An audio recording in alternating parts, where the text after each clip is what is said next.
Καλησπέρα σας. Η εκπομπή Αριτιλόγοι είναι μια εκπομπή φιλοσοφικού περιεχομένου. Πριν ξεκινήσουμε όμως το απόψινό μας θέμα, θα ήθελα να κάνω μια ανακοίνωση σχετική με το τελευταίο φροντιστήριο πλέον αυτής της χρονιάς. Αυτό θα γίνει στις 8 Ιουνίου, ημέρα Κυριακή, στο ξενοδοχείο Πάρκ στις 10:30 το πρωί.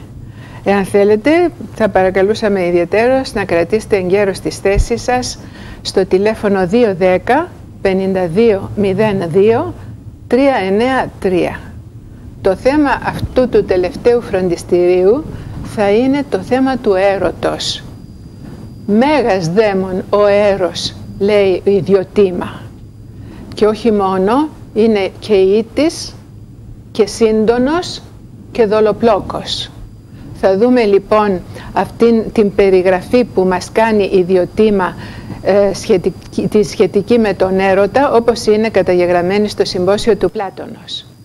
Εδώ πραγματικά, επειδή το θέμα είναι ίσως από τα ωραιότερα και σημαντικότερα θέματα τα οποία έχει αναλύσει ο Πλάτων στα έργα του, νομίζω ότι θα κλείσει αυτήν την χρονιά με πραγματικά πολύ μεγάλη δύναμη, διότι ο έρος συνέχει το σύμπαν, τόσο το ορατό όσο και το αόρατο.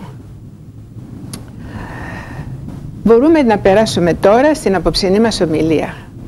Επειδή όλη αυτή τη χρονιά την αφιερώσαμε στην φιλοσοφία και επειδή κυρίως το Θείο Ον, το οποίο επιλαμβάνεται της φιλοσοφίας σχετικά με τις δικές μας τις ψυχές, είναι ο Απόλλων, και επειδή αυτή τη βδομάδα, την 20η και 21η Μαΐου, εορτάζονται τα γενέθλια των διδήμων, δηλαδή της Αρτέμιδος και του Απόλλωνος, αφιερώνεται αυτή η εκπομπή στον Απόλλωνα.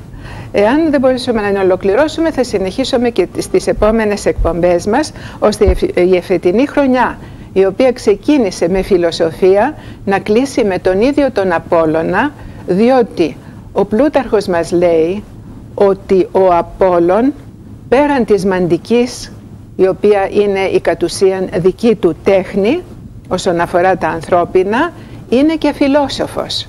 Είναι εκείνος ο οποίος εμβάλλει στο νου μας τις απορίες. Αυτό είναι μεγάλο θέμα, θα το δούμε αργότερα. Πριν περάσουμε όμως εκεί, θα ήθελα να ασχοληθούμε λιγάκι πρώτα με το τι έχει να μας πει το ελληνικό αλφάβητο σχετικά με τη γενέτειρα του Απόλλωνος. Είναι πραγματικά ένα έβριμα εξαιρετικά σημαντικό, διότι όταν το δούμε τυπωμένο επακριβώς τον χώρο αυτό, ο οποίος φιλοξένησε τη γέννηση του Απόλλωνος πάνω στο αλφάβητο, τότε θα καταλάβουμε την τεράστια σημασία των συνδυαστικών δυνατοτήτων του νου μας, τας οποίες βεβαίως μας εμβάλλει ο ίδιος ο Απόλλων. Αυτό δεν φαίνεται στο κανονικό αλφάβητο των 27-28 γραμμάτων. Αν προσθέσουμε και το στίγμα, γίνονται 28 τα γράμματα. Αυτό είναι το αρχαίο αλφάβητο, δεν είναι το αλφάβητο των 24 γραμμάτων που μας απασχολεί. Είναι το αλφάβητο των 27 γραμμάτων με την διάταξη που θα δούμε τώρα και η οποία είναι η συνήθις διάταξη την οποία έχουμε σε όλα μας τα βιβλία όσοι ασχολούμεθα από εμάς με το αρχαίο αλφάβητο. Θα ήθελα λοιπόν να δούμε αυτό το αρχαίο αλφάβητο στην διάταξη ακριβώς όπως είναι, για να επισημάνουμε ορισμένα πράγματα που μας ενδιαφέρουν απόψε. Ας δούμε λοιπόν ποια είναι η διάταξή του.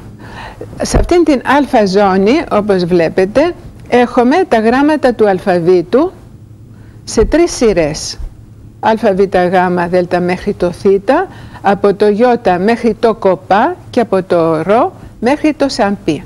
Τα γράμματα τα οποία έχουν προσθεθεί, μάλλον που έχουν αφαιρεθεί, είναι το δίγαμμα, στίγμα, στην 6η θέση, το κοπά στη 18η θέση και το σαμπί στην 27η θέση. Αυτά δεν υπάρχουν πια και έτσι το αλφάβητό μας τώρα αποτελείται από 24 μόνο γράμματα.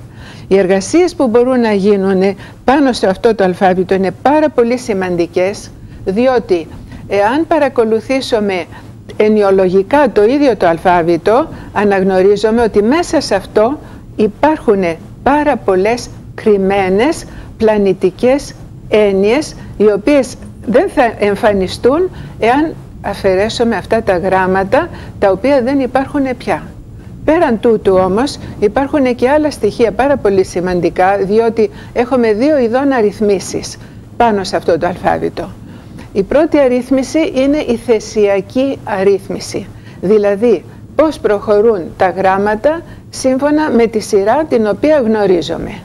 Υπάρχει όμως και μια δεύτερη αρρύθμιση, η οποία φανερώνει την αξία των γραμμάτων, την αριθμητική εννοώ αξία των γραμμάτων.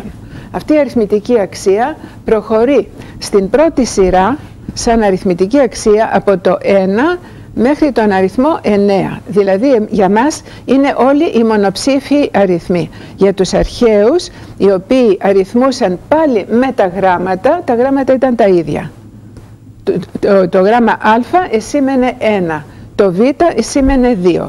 Αν περάσουμε τώρα στην δεύτερη σειρά των γραμμάτων από το ι μέχρι το κοπά, εδώ εμείς έχουμε διψήφια γράμματα που ξεκινάνε από το 10 και ανέρχονται ανά δεκάδα 10, 20, 30 μέχρι και το 90.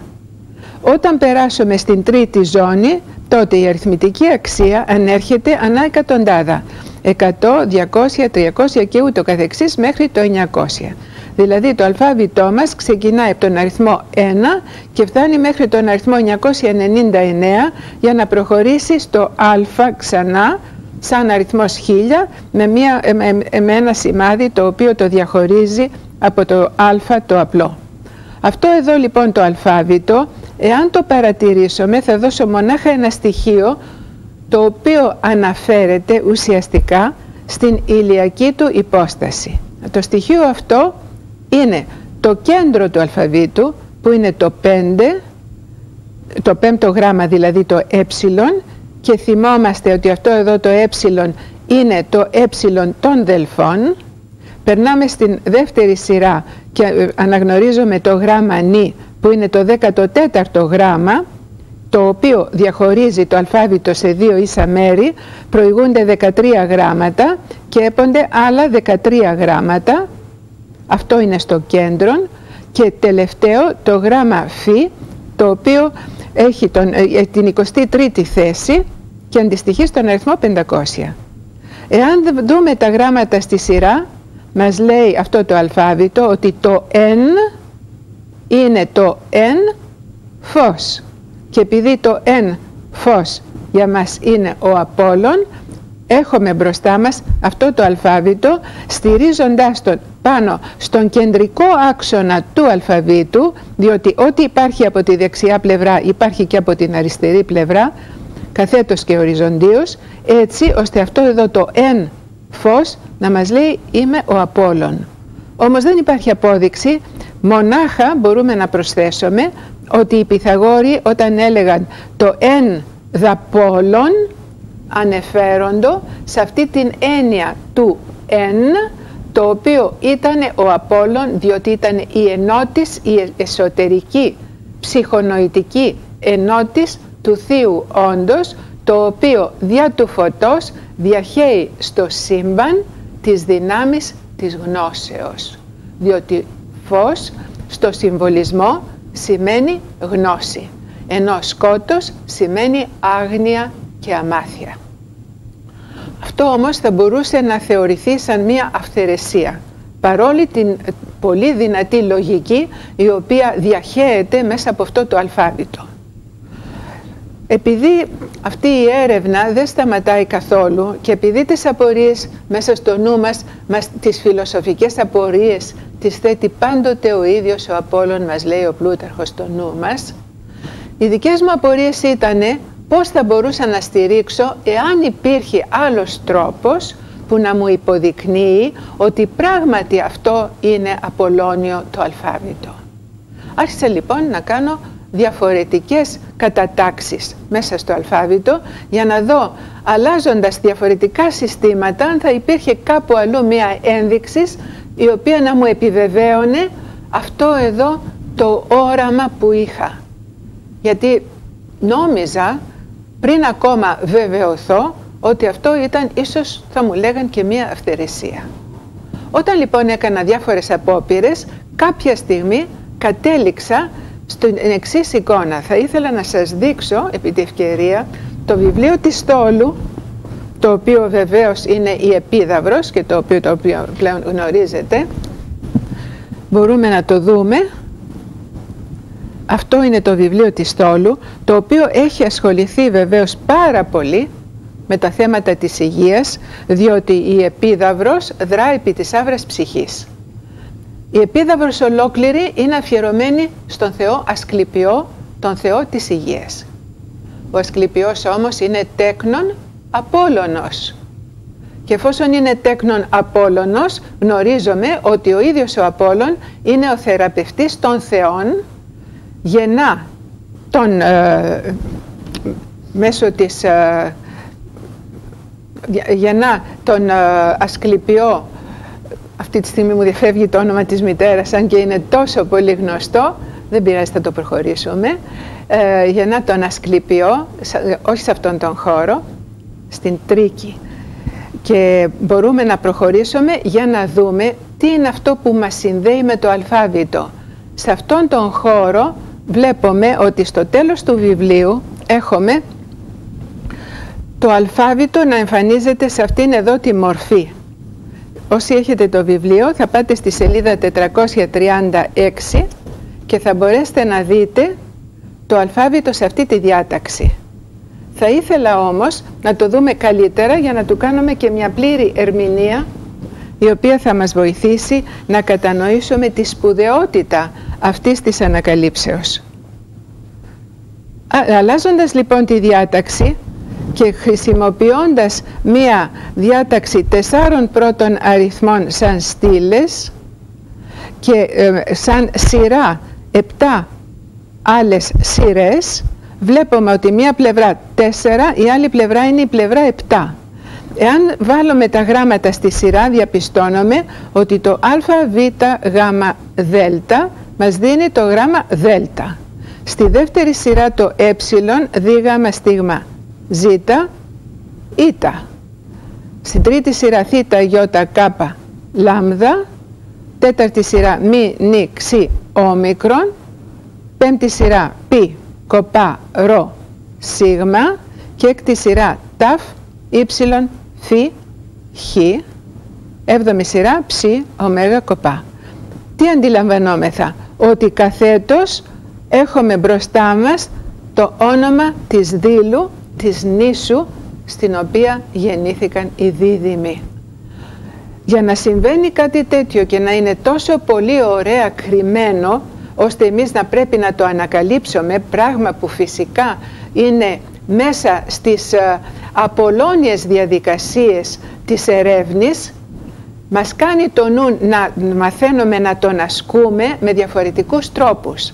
Να μην περιοριζόμεθα ποτέ σε αυτό που βλέπουμε για πρώτη φορά και που νομίζουμε ότι είναι το σπουδαιότερο όλων. Μπορεί ψάχνοντας να μην βρούμε τίποτε άλλο απολύτως. Μπορεί όμως ερευνώντας περαιτέρω να βρεθούμε μπροστά σε εκπλήξεις, οι οποίες είτε να αναιρέσουν την πρώτη μας εντύπωση, είτε όμως και να την επιβεβαιώσουν με έναν τρόπο που πραγματικά είναι αξιοθαύμαστος. Και επειδή αυτό το ελληνικό αλφάβητο είναι ίσως ένας κορυφαίος ακρογωνιαίος λίθος του πλανητικού μας συστήματος, γι' αυτό πρέπει να το τιμούμε πάντοτε, διότι μέσω αυτού μας έχει δοθεί η δυνατότης να ασκούμε το νου μας μέσω του ελληνικού λόγου. Αυτή η δήλωση βεβαίως σαν νήσος έχει μια πολύ ωραία ιστορία, την οποία αναλύω μέσα στο βιβλίο της Θόλου και η οποία είναι πάρα πολύ σημαντική. Συνεχίζεται δε αμέσως στο επόμενο βιβλίο που είναι Θεοί σύμβολα και αρχέτυπα των Ελλήνων, και πραγματικά η σοφία η οποία διαχέεται μέσα από τα μυθολογικά σημενόμενα είναι συγκλονιστική. Δεν θα μείνω όμως τώρα σε αυτό το θέμα. Θέλω να περάσω στο επί της ουσίας ζητούμενο που με προέτρεψε να ασχοληθώ τώρα για τις υπόλοιπες εκπομπές μας μέχρι το σημείο που θα φτάσουμε στις διακοπές να ασχοληθώ περισσότερο με τα μυθολογικά σημενόμενα που δεν κάναμε καθόλου εφέτος, έτσι ώστε να φωτιστεί ο νους μας. Μπαίνουμε στο καλοκαίρι, είναι η εποχή του Απόλλωνος, να προσπαθήσουμε εποφελούμενοι από αυτόν τον φωτισμό της διανοίας μας να συλλάβουμε νέες έννοιες, τις οποίες θα τις αφομοιώσουμε, διότι τα αποθέματα τα οποία τώρα έχουμε μέσω της φιλοσοφίας θα μας δώσουν μια άλλη διάσταση στα μυθολογικά σημενόμενα. Ας έρθουμε λοιπόν τώρα να δούμε τα περί της γενέσεως των δύο φώτων, της Αρτέμιδος και του Απόλλωνος. Αυτό που μας ενδιαφέρει αυτή τη στιγμή είναι να διαπιστώσουμε γιατί γεννήθηκαν αυτές οι δύο θεότητες του φωτός, την έκτη και την εβδόμη Θαργυλιώνος. Αυτός ο Μην, ο Θαργυλιών, και μόνο που ακούμε τη λέξη θα πρέπει να πούμε ότι σαν ορθογραφία Θαργυλιών το γ γράφεται με ήτα, το λ με γιώτα και το ον φυσικά με ωμέγα. Θαργυλιών, θήτα, άργ και ηλιών. Παραμένω λίγο για να ακούσουμε θήτα, άργ, ηλιών. Αυτό το ηλιών εμπεριέχει μέσα του φυσικά τον ήλιο. Ο ήλιος είναι το φυσικό σώμα, εκπρόσωπος του νοητού Απόλλωνος. Ο ήλιος είναι παρόν. Αυτό το άργ, από το αργός, δεν σημαίνει αργός σε ταχύτητα, αλλά σημαίνει ο στήλβων, ο στυλπνός, ο καταλάμπων. Και το θήτα είναι αυτό το θείον καταλάμπων φως του ηλίου Απόλλωνος. Ο Μην Θαργυλιών. Η έκτη και η εβδόμη Θαργυλιώνος αντιστοιχούν στο σημερινό μας ημερολόγιο στην 20η Μαΐου και στην 21η Μαΐου. Αυτό που είναι εξαιρετικά ενδιαφέρον και γεννά τόσες απορίες στο νου μας είναι γιατί τότε ειδικά έγινε αυτή η επιλογή ώστε να εορτάζονται σαν γενέθλια αυτές οι δύο ημέρες, δύο ξεχωριστές ημέρες, αν και πρόκειται για δίδυμα.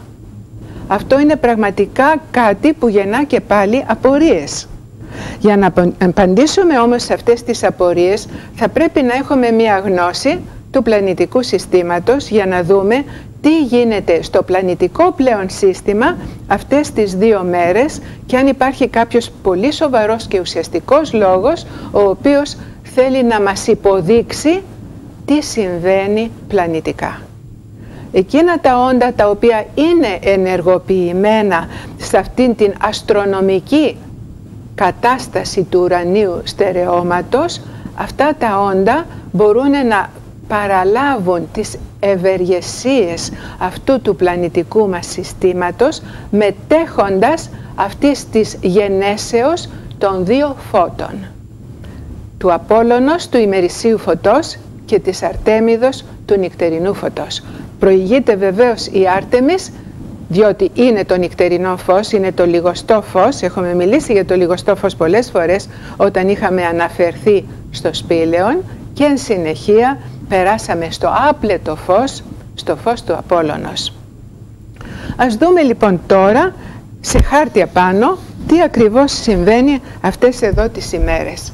Έτσι ώστε να είμαστε καλά προσανατολισμένοι αυτές τις δύο μέρες στα επί της ουσίας ζητούμενα των ημερών, τα οποία είναι μοναδικά πραγματικά διότι συμπίπτουν, να ανταποκρίνονται ζωδιακά επάνω σε αυτήν την γέννηση των δύο φώτων.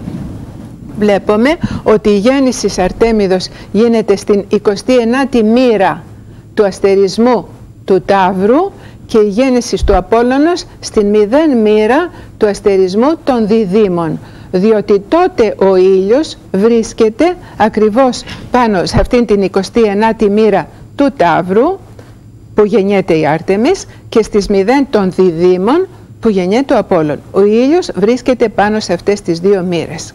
Ας δούμε τώρα ολόκληρο αυτό εδώ το σχέδιο που είναι βεβαίως ο χάρτης του ουρανού με τους αστερισμούς του. βάλαμε στη σειρά τους αστερισμούς όπως είναι Κρυός, Ταύρος, Δίδυμη, Καρκίνος, Λέων, Παρθένος, Ζυγός, Σκορπιός, Τοξότης, Αιγόκερος, Υδροχόος και Ιχθύς. Αυτοί είναι οι 12 αστερισμοί οι οποίοι αναφέρονται στο πλανητικό μας σύστημα. Βεβαίως οι αστερισμοί δεν είναι 12, είναι 84 και ακόμα αρκετοί οι οποίοι έχουν προσθεθεί εν συνεχεία. Χωρίσαμε τον κύκλο αυτό εδώ όπως βλέπετε στον Ισημερινό και στον Μεσημβρινό. Σε αυτό το σημείο λοιπόν εδώ πρέπει να δούμε αν κάτι συμβαίνει σε αυτήν την 29η μοίρα του Ταύρου και για ποιο λόγο εμείς στεκόμαστε εδώ έκθανδοι. Διότι εάν αναφερθούμε στη μυθολογία μας, το ζώδιο του Ταύρου το λέμε, αλλά χωρίς να έχουμε πραγματικά συνειδητοποιήσει τι είναι αυτό που θέλει να μας πει αυτό το ζώδιο. Γιατί το κάθε ζώδιο έχει και τη δική του μυθολογική ιστορία που είναι εξαιρετικά σημαντική και η οποία πέραν της όψεως αυτής της αστρονομικής την οποία έχει, όταν συνδεθεί με τη μυθολογία ανακαλύπτει στον εσωτερικό μας κόσμο τις δυνατότητες και τις αδυναμίες του. Αν λοιπόν σκεφτούμε ποιος είναι ο Ταύρος, στη μυθολογία βλέπουμε ότι ο Ταύρος είναι η μεταμφίεση αυτή εδώ του Διός, που ουσιαστικά δεν είναι την μεταμόρφωση πιο σωστά του Διός σε Ταύρο, όταν κλέβει την Ευρώπη από την Φινίκη. Παριστάνεται δηλαδή αυτός ο Ταύρος σε αυτόν τον συγκεκριμένο χώρο που για μας είναι ο δεύτερος οίκος, έτσι ονομάζονται αυτά τα μέρη του ζωδιακού, είναι ο δεύτερος οίκος στον οποίο ο Ταύρος είναι αφιερωμένος. Μάλιστα περισσότερο βλέπουμε την κεφαλή του Ταύρου και ακόμα εάν πλησιάσουμε πιο κοντά θα δούμε ότι στην κεφαλή του Ταύρου υπάρχει ένας οφθαλμός. Αυτός ο οφθαλμός είναι ο καταλάμπων αστήρ, ο οποίος ονομάζεται Λαμπαδίας. Γιατί είναι εξαιρετικά μεγάλος και φωτεινός. Αυτός ο Λαμπαδίας που είναι ο οφθαλμός του Ταύρου και ο Ταύρος είναι ο ίδιος ο Ζεύς, ο οποίος Ζεύς έκλεψε την Ευρώπη για να την φέρει στην Κρήτη και να ακολουθήσει η υπόλοιπη ιστορία, η οποία τώρα δεν μας ενδιαφέρει αυτή τη στιγμή, αν και είναι σπουδαιοτάτη, διότι βεβαίως τα υπόλοιπα τα γνωρίζουμε τα περί της Ευρώπης, και συγκεντρωθούμε σε αυτόν τον οφθαλμό του Διός, γνωρίζουμε ότι αυτός ο οφθαλμός είναι εκείνο το αστέρι το οποίο διοχετεύει δια της δυνάμεώς του την ενόραση στα όντα τα οποία υπάρχουν μέσα σε αυτόν τον κύκλο το ζωδιακό. Λέγεται μάλιστα ότι τα όντα, κατά την αρχαιότητα, ότι τα όντα τα οποία γεννήθησαν την εποχή εκείνη ήταν όντα τυχερά, γιατί είχαν πολύ μεγάλες ενορατικές δυνατότητες και δυνατότητες γνώσεως. Κυρίως βεβαίως η μηδέν μοίρα, αλλά και η μοίρα αυτή η ενορατική είναι εξαιρετικά μεγάλη σπουδαιότητος, και αν θελήσουμε να δούμε τους χάρτες από πιο κοντά, πραγματικά αισθανόμεθα σαν να γινόμαστε συμμέτοχοι και εμείς αυτής της γνώσεως.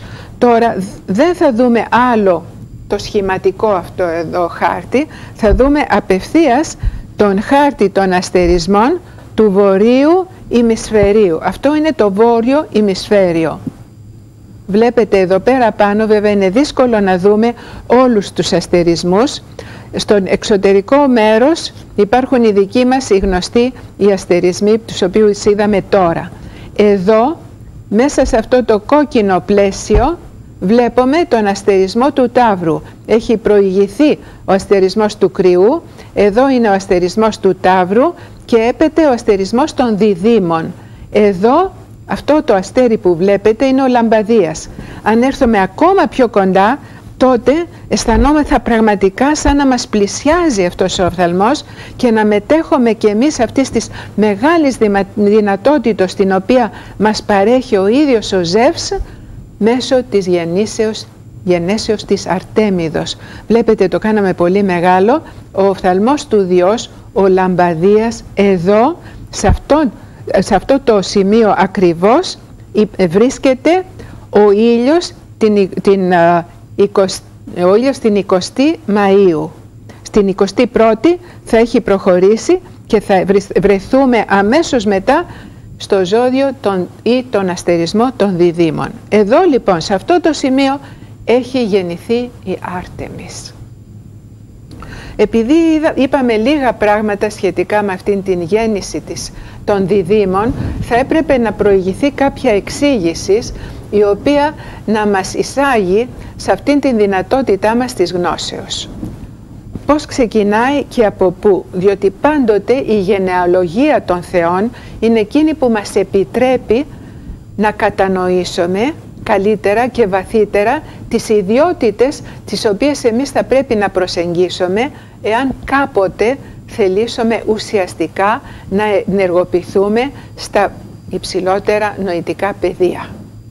Αν λοιπόν έρθουμε να αναγνωρίσουμε και να διαλογιστούμε πάνω σε αυτά, το γένος του Απόλλωνος και της Αρτέμιδος, θα δούμε ότι οι γονείς τους είναι βεβαίως ο Ζεύς και η Λιτό. Ποια είναι η Λιτό? Έχει σημασία να γνωρίζουμε τη φύση και την ουσία της Λιτούς. Η Λιτό, μας λέει ο Πλάτων στον Κρατήλο, ότι εκπροσωπεί το λίον του ήθους. Αυτό το λίον του ήθους είναι εξαιρετικά σημαντικό. Είναι το λάμδα και το ήθους. Το λίον του ήθους της λιτούς ή λιθούς. Εδώ υπάρχει όμως και η έννοια της λύθης. Θα μείνουμε στο λίον του ήθους, διότι η θεά αυτή εφαίρετο ότι ήταν η πιο μεγαλόψυχη θεά και πάντοτε άκουγε τις οικεσίες των οικετών και προσπαθούσε να τις ικανοποιήσει. Τι πρέπει να σημειώσουμε τώρα σαν ιδιότητα, την οποία επιλέγει ο ίδιος ο Ζεύς να συνευρεθεί μαζί της, προκειμένου από αυτήν την θεά να γεννηθεί το φως. Φυσικά δεν είναι Ολύμπια θεά και δεν είναι και είναι από τις νόμιμες θεές συζύγου του Διός, είναι η έκτη σύζυγός του σύμφωνα με την Ισιώδιο θεογονία και μας λέει ότι αυτό το λίον του ήθους, δηλαδή η καλοπροαίρετη διάθεση της Λιτούς, όταν συζευχθεί με το νου Δία, τότε αυτή η καλοπροαίρετη διάθεση της ψυχής του να πάρει γνώση αποκτά την έμφυτη πλέον ικανότητα να γεννήσει το φως. Από την λύθη η οποία υπάρχει μες στη λέξη, δηλαδή από εκεί που δεν υπάρχει ακόμα τίποτα καταγεγραμμένο συνειδησιακά, θα περάσει μέσω της ενώσεώς της με τον Δία, οι δύο μαζί να φέρουν σε αυτόν τον κόσμο τον Απόλλωνα, τον Άρτεμη και τον Απόλλωνα. Πρώτα το λιγοστό φως της νυκτός και εν συνεχεία το άπλετο φως, το οποίο φυσικά εμείς δεν μπορούμε να το παραλάβουμε απευθείας. Θα περάσουμε πρώτα από το φως της νυκτός, της Αρτέμιδος, της σελήνης δηλαδή, για να περάσουμε σταδιακά στο φως του ηλίου. Ας θυμηθούμε εν προκειμένου το σπήλαιο και αυτή την ανάβαση την οποία κάνει ο πρώην δεσμό της που έλυσε τα δεσμά του και αρχίζει να ανέρχεται. Μόλις βγει στο άπλετο φως, τυφλώνεται, δεν μπορεί να δει απολύτως τίποτα. Θα έρθει η νύχτα και τότε στο λιγοστό φως των άστρων και στο λίγο φως της σελήνης σιγά σιγά εθίζεται και αρχίζει να διακρίνει τις σκιές των όντων και των πραγμάτων. Αυτές οι σκιές όταν αναχθούν στο συμβολικό πεδίο, αυτομάτως γίνονται η πρωταρχική γνώση, την οποία πολύ λίγο και πολύ σταδιακά εμείς είμαστε ικανοί να προσλάβουμε. Βλέπουμε δηλαδή ότι το σπήλαιο του Πλάτωνος, που είναι η μυθοπλασία, με τη γέννηση των διδύμων που είναι το μυθολογικό μέρος, βρίσκονται σε απόλυτη σύμπνοια και μας εξηγούν τι συμβαίνει συνειδησιακά. Το βασικό όμως είναι το λίον του ήθους, το οποίο επιλέγει ο Ζεύς, νους. Δηλαδή πρέπει να έχουμε υπόψη μας ότι αν δεν υπάρχει εξ αρχής η επιθυμία να δώσουμε στα άλλα όντα αυτό που μας ζητούν, και εφόσον φυσικά το διαθέτουμε, και δεν θα το διαθέσουμε παρά τότε μόνο όταν θα πάρουμε τη γνώση, διότι διαφορετικά δεν μπορούμε να ευεργετήσουμε κανέναν εάν δεν υπάρχει η γνώση πρώτα μέσα μας. Και αυτή η γνώση έρχεται μέσω της συνευρέσεως με τον νου μας, τον διανού, και μέσω αυτής της συνευρέσεως, προσλαμβάνοντας σταδιακώς και συνεχώς πάντοτε μέσω του ημίφωτος για να φτάσουμε στο φως, προκειμένου να παραδώσουμε τελικά την πραγματική γνώση, χωρίς αυτή η γνώση να είναι δοξασία, δηλαδή να μην είναι μια προσωπική μας γνώμη. Αυτό τονίζει η μυθολογία και σε αυτό βεβαίως έχει συμπαρασταθεί απόλυτα η φιλοσοφία με την οποία έχουμε ασχοληθεί πραγματικά αρκετά εφέτος, έτσι ώστε μια επιστροφή στη μυθολογία θα επιβεβαιώσει όλα όσα λέμε τόσους μήνες τώρα. Είναι πάρα πολύ σημαντικό να αναγνωρίζουμε ότι τα αρχέτυπα μες στην ψυχή μας είναι αυτά τα οποία δώσανε το έναυσμα στην φιλοσοφία προκειμένου να διατυπώσει δια του λόγου και με σύνθετους συλλογισμούς αυτά που η μυθολογία μας έχει παραδώσει μέσω των αρχετύπων.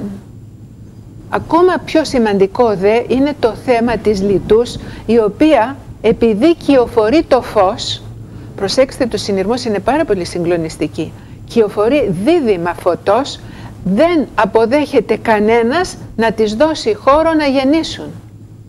Αυτό τι λέει? Αυτό λέει ότι αν εμείς μεταφερθούμε σε αυτόν εδώ τον χώρο των θνητών όντων και των φθαρτών πραγμάτων, εκείνα τα όντα τα οποία συνέλαβαν την αλήθεια και θέλουν να τη μεταδώσουν, δεν θα βρουν πουθενά χώρο να φιλοξενηθούν για να μπορέσουν να μεταδώσουν τις ιδέες του φωτός. Και αυτό συμβαίνει στη Λιτό, διότι κανένας χώρος πάνω στην Ελλάδα δεν αποδέχεται να τη φιλοξενήσει για να γεννήσει το φως. Πού? Πάνω σε αυτόν τον κορμό της Ελλάδος, η οποία Ελλάς είναι ο χώρος του φωτός. Σκεφτείτε δηλαδή τι γίνεται αλλού που δεν υπάρχει και αυτή η τεράστια διάχυση του φυσικού φωτός, η οποία προδιαθέτει για την δυνατότητα εμφανίσεως του νοητού φωτός. Και τι γίνεται? Δεν θα γεννήσει στην Ελλάδα η Λιτό? Γιατί έχει σημασία που γεννάει η Λιτό. Η Λιτό, ναι, γεννά στην Ελλάδα. Και πού γεννά? Ο μόνος Θεός ο οποίος δέχεται να της δώσει χείρα βοηθείας είναι ο Ποσειδών. Ο Ποσειδών ποιος είναι? Είναι ο Θεός ο οποίος επιλαμβάνεται καταρχάς των γεννήσεών μας, διότι αυτός φροντίζει για τις γεννήσεις και τους θανάτους μας, το πρώτο και κύριο σημείο, αλλά και ταυτοχρόνως μέσω των υδάτων είναι και εκείνος ο οποίος άρχεται των συναισθημάτων μας. Συναισθηματικά δηλαδή πλησιάζει ο Ποσειδών, ο δεύτερος, ο μεγάλος αδελφός του Διός, προκειμένου να φέρει από τα βάθη του Αιγαίου πελάγους και εν μέσω των Κυκλάδων την νήσο Δήλο και να τη στερεώσει. Και τη στερεώνει τόσο γερά ώστε στη Δήλο δεν γίνονται ποτέ σεισμοί. Μας είπε ένας χρησμός. Δεν θα γίνουν ποτέ σεισμοί, διότι εδώ εγεννήθη το φως. Δείτε πόσο μεγάλες μυθοπλασίες απλώνονται μέσα στην ψυχή μας τώρα που συναισθηματικά εμείς γνωρίζουμε ποιο είναι το θυμοειδές μέρος της ψυχής. Αυτό είναι το μέρος της οργής. Πώς η οργή θα πρέπει να αισθανόταν η Λιτό όταν ο χώρος αυτός δεν δέχτηκε να τη φιλοξενήσει και μόνο τα ύδατα, τα συναισθηματικά ύδατα μέσω του αδελφού του Ποσειδών, του Διός, εκείνο δηλαδή ο οποίος έγινε η αιτία να γεννηθεί το φως, ο αδελφός του φέρνει από τα βάθη του Αιγαίου απάνω στην επιφάνεια τη Δήλο, η οποία ουδέποτε θα κουνηθεί εξαιτίας των σεισμών και πάνω σε αυτόν το νησί θα γεννηθεί το φως. Περικυκλωμένο από τα άλλα νησιά. Είναι το κέντρο του φωτός. Πάνω σε αυτόν τον πλανήτη Γη ο πόλος Απόλλων γεννήθηκε. Προηγήθη η Άρτεμις και έπεται ο Απόλλων. Η μυθοπλασία ολόκληρη τώρα αυτή εδώ της γεννήσεως του φωτός είναι πάρα πολύ σημαντική και θα την κάνω την επόμενη φορά αναλυτικά, διότι είναι πραγματικά μεγαλειώδες όλο το οικοδόμημα αυτό εδώ των σκέψεων, οι οποίες όταν μετατοπιστούν από την απλή διήγηση το ιστορικό, αυτά μετατοπιστούν και έρθουν να εγκατασταθούν μέσα στην ψυχή μας δίνουν όλες τις δυνατότητες να κατανοήσουμε πώς προοδεύει η ψυχή μεταξύ του συναισθηματικού της φορέως του θυμοειδούς και του λογιστικού της φορέως της λογικής ορθής σκέψεως. Είδαμε λοιπόν τώρα αυτήν εδώ την θέση Απόλλωνος Αρτέμιδος, είδαμε το μάτι αυτό εδώ του Λαμπαδία, πόσο τεράστιο είναι, και αυτόν εδώ το χώρο του Ταύρου, μέσα στον οποίο γεννιόνται αυτοί εδώ οι πρώτοι δίδυμοι. Όμως εδώ δεν τελειώνει η ιστορία των διδύμων, διότι έχουμε ένα άλλο ζεύγος διδύμων, το οποίο ανήκει και αυτό στον ίδιο χώρο. Αυτό το δεύτερο ζεύγος των διδύμων είναι και πάλι η γη του Διός, η κούρη του Διός. Είναι οι Διόσκουροι. Οι Διόσκουροι γεννήθηκαν με έναν άλλο πολύ ωραίο τρόπο, έναν μύθο ο οποίος είναι συγκλονιστικός και αυτός. Όχι βεβαίως όσο είναι του Απόλλωνας και της Αρτέμιδος, όμως είναι σημαντικός διότι μας δίδει μια άλλη διάσταση αυτού του επίπεδου της γνώσεως, το οποίο πλέον ξεφεύγει από το θείο πεδίο και έρχεται στον χώρο των μεταξύ. Ο μεταξύ χώρος είναι αυτός ο οποίος υπάρχει μεταξύ του θείου πεδίου και του θνητού πεδίου. Γι' αυτό αυτοί οι Διόσκουροι, που είναι Διόσκουροι, είναι γέννημα της θνητής πλέον λίδας και του Διός. Συνεπώς έχουμε από τη μία πλευρά μια θνητή γυναίκα, την λίδα, και από την άλλη πλευρά το μέγιστο των όντων, τον Μέγα Ζήνα. Αυτή η λίδα τώρα είναι η σύζυγος του Τινδάρεο.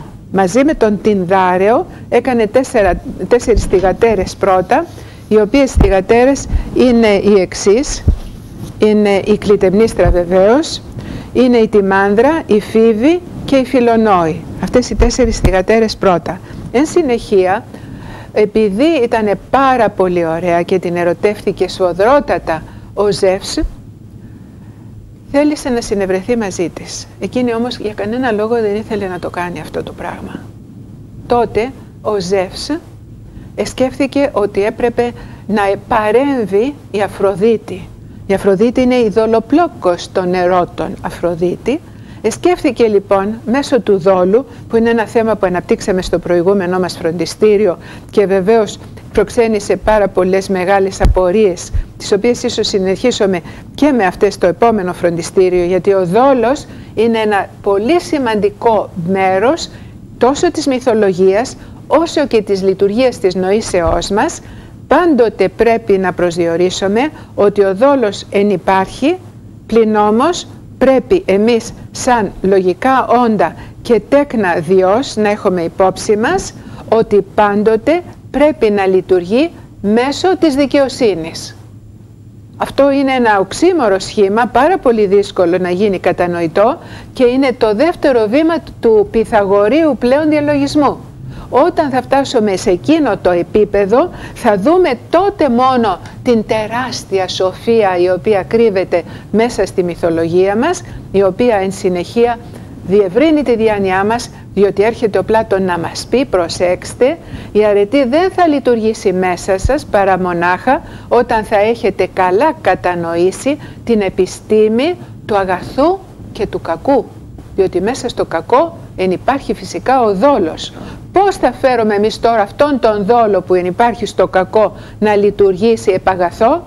Αυτή είναι η μεγάλη πλέον επιστήμη του αγαθού και του κακού, στην οποία θα οδηγηθούμε στο δεύτερο πλέον βήμα του ελληνικού διαλογισμού, εφόσον περάσουμε σε αυτό το επίπεδο την επόμενη χρονιά. Αυτό εξαρτάται βεβαίως από πάρα πολλούς παράγοντες, οι οποίοι θα μετρηθούν εντωμεταξύ και μέχρι ότου φτάσουμε, όταν έρθει ο χρόνος τότε, να αποφασίσουμε ποιο θα είναι ακριβώς το θέμα μας. Ερχόμαστε λοιπόν τώρα ξανά στη Λίδα, η οποία κρύβεται και δεν θέλει με κανένα τρόπο να αποδεχθεί τον Δία. Αναλαμβάνει λοιπόν με τον κεστό της η Αφροδίτη να μεταμορφώσει τον Δία σε κύκνο, η ίδια δεν να γίνει αετός. Σαν αετός καταδιώκει για να κατασπαράξει, να συλλάβει τον κύκνο, και από κάτω η Λιτό βλέπει αυτό το θέαμα, έναν αγριεμένο αετό να κυνηγάει ένα πανόριο κύκνο. Τρομάζει τόσο πολύ και λυπάται αυτό το τόσο πολύ ωραίο πτηνό, ώστε ανοίγει την αγκαλιά της και τον αγκαλιάζει μέσα. Τότε βεβαίως βρίσκει την ευκαιρία ο Ζεύς να γονιμοποιήσει τη Λίδα και από αυτήν την γονιμοποίηση να γεννηθεί ο πρώτος Διόσκουρος, ο οποίος είναι ο πρώτος Διόσκουρος είναι ο πρώτος είναι ο Πολυδεύκης, και λέγεται ότι ο δεύτερος, ο Κάστορ, δεν είναι τέκνο Διός, αλλά είναι τέκνο Τινδάρεο, και σε ορισμένες μυθολογίες βρίσκουμε τον Πολυδεύκη με την Ελένη μέσα στο αυγό και ξεχωριστά και ανεξάρτητο τον Κάστορα. Εάν έρθουμε τώρα, για να ολοκληρώσουμε την απόψινή μας ομιλία, να δούμε τι γίνεται στον ουρανό, θα διαπιστώσουμε ότι αστρονομικά συμβαίνει το εξής.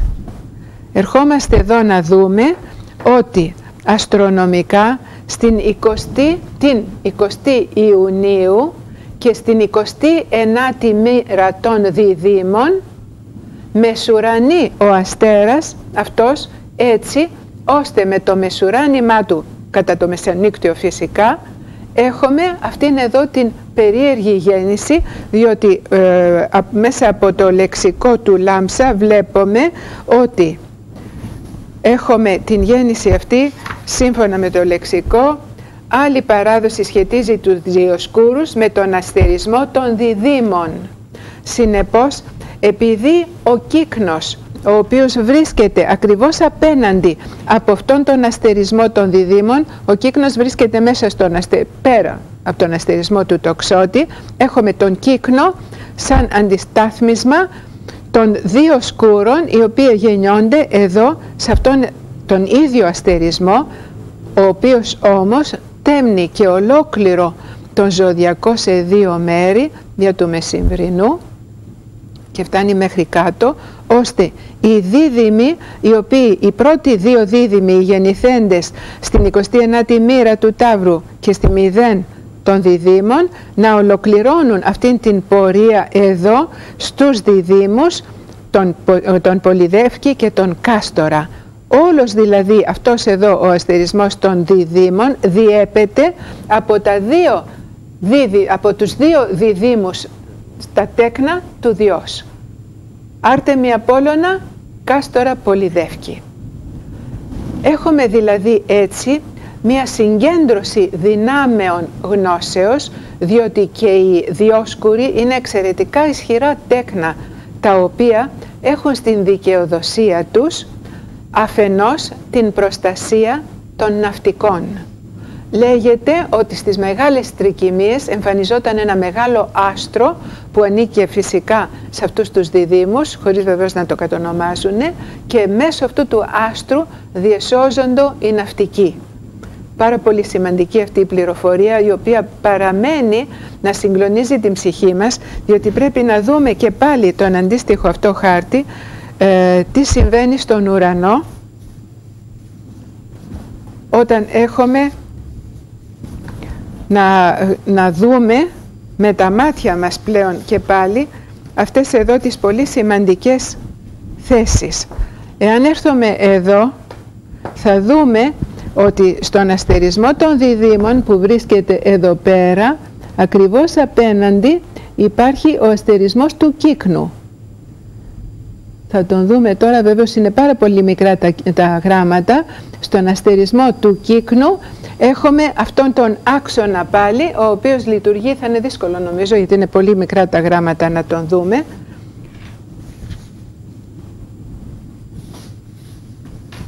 Θα προχωρήσουμε παραπέρα, έτσι ώστε να έχουμε αυτήν εδώ την κοινή θέαση των δύο ζευγών των Διδήμων.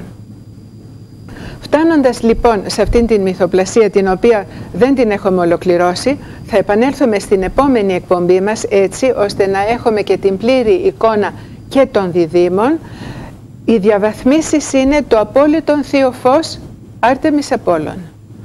Το ενδιάμεσο φως που είναι Πολυδεύκης Κάστορ, διότι ο Πολυδεύκης είναι αθάνατος ενώ ο Κάστορ είναι θνητός, για να περάσουμε πλέον στο τρίτο ζεύγος των διδήμων, το οποίο υπάρχει και αυτό πάνω στον ουρανό, που είναι ο Ηρακλής και ο Ιφικλής, το οποίο πλέον τρίτον ζεύγος άπτεται του δικού μας φυσικού πεδίου, διότι ο Ηρακλής είναι ένα ον ανθρώπινο πλέον, το οποίο ναι μεν καταστερώθη, είναι όμως και αυτό ζεύγος Ηρακλής Ιφικλής, τέκνον Διός και Αλκμήνης.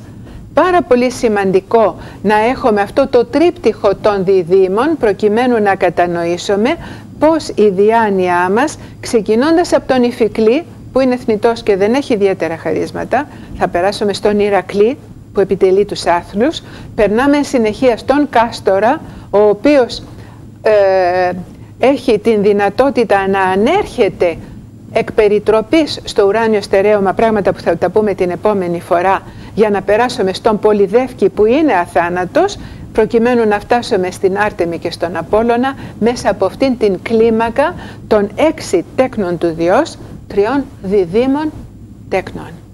Πάρα πολύ σημαντικά.